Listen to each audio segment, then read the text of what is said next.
for joining us tonight. Next up is Annemarie Dooley, a nephrologist and climate activist based in Bellevue. She initially came to the United States from Ireland to work as a software engineer, but changed careers to medicine because access to healthcare is an essential human right. After finishing medical school at UC Davis, Annemarie completed internal medicine residency and a nephrology fellowship at the UW. At the same time, she completed a master's at the UW School of Public Health. She joined WPSR in order to promote direct action and raise awareness on the catastrophic effects on human health from our climate crisis, because she understands that people cannot be healthy when their environment is unhealthy. Thank you, Dr. Dooley. Welcome. Good evening. You know, I was thinking that social responsibility, when you heard all my training history there, social responsibility is not really something that's taught in medical schools, but you learn it the first week of seeing patients, because tonight we know that social responsibility begins where failed public policy ends. It steps in when failed health policy puts people in the hospital because they've no access to healthcare.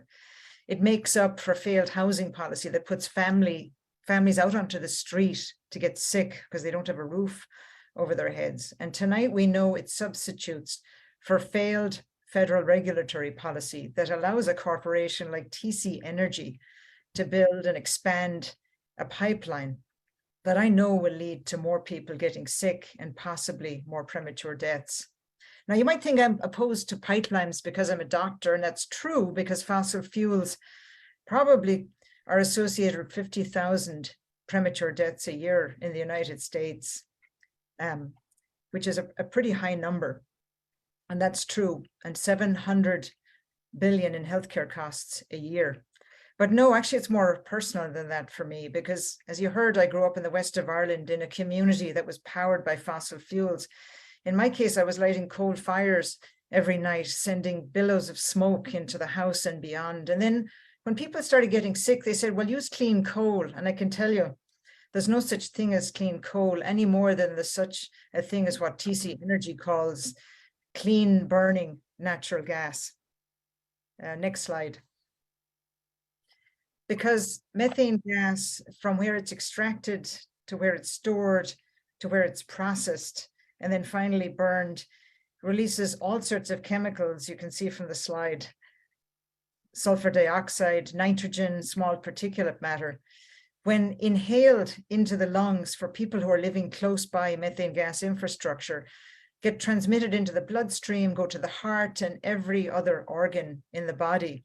So they're associated with increases in lung disease, heart disease, and cancers. Now, I couldn't even go through the number of studies. It's over 100 that have been published linking methane gas infrastructure with all sorts of diseases. One I show on the slide was a study in Pennsylvania on fracked gas wells that showed that people with heart failure end up in the hospital much more often than people who live further away.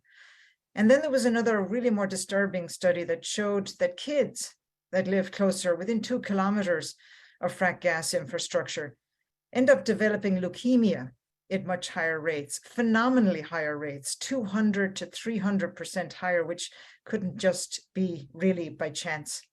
And then there's these compressor stations that you've already heard about. You know, compressor stations, and they're building a new one, release all sorts of the same chemicals into the air: sulfur, nitrogen, volatile organic compounds that cause all sorts of problems and lead to poor health and as I've mentioned, premature deaths. So I would say to members of the Federal Regulatory Commission tonight, and indeed to people who work at TC Energy, what's an acceptable number of chronic illness and deaths for people living near this infrastructure?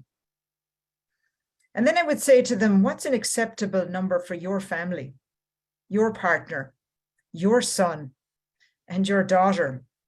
And I would think the number quickly becomes 0. And if we hold the health of other people the same as our family, we shouldn't be allowing permitting for this expansion of this pipeline, and we certainly shouldn't be allowing it to be built.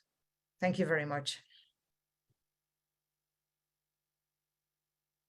Thank you, Dr. Dooley. That is a lot of very chilling information, and it's very important that you shared it with us tonight.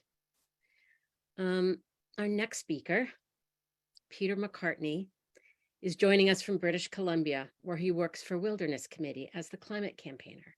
He makes regular field trips to northeastern BC to meet with local folks and document the impacts of fracking on land, water, and communities. Peter is working with the new Frack Free BC Alliance to end fracking in the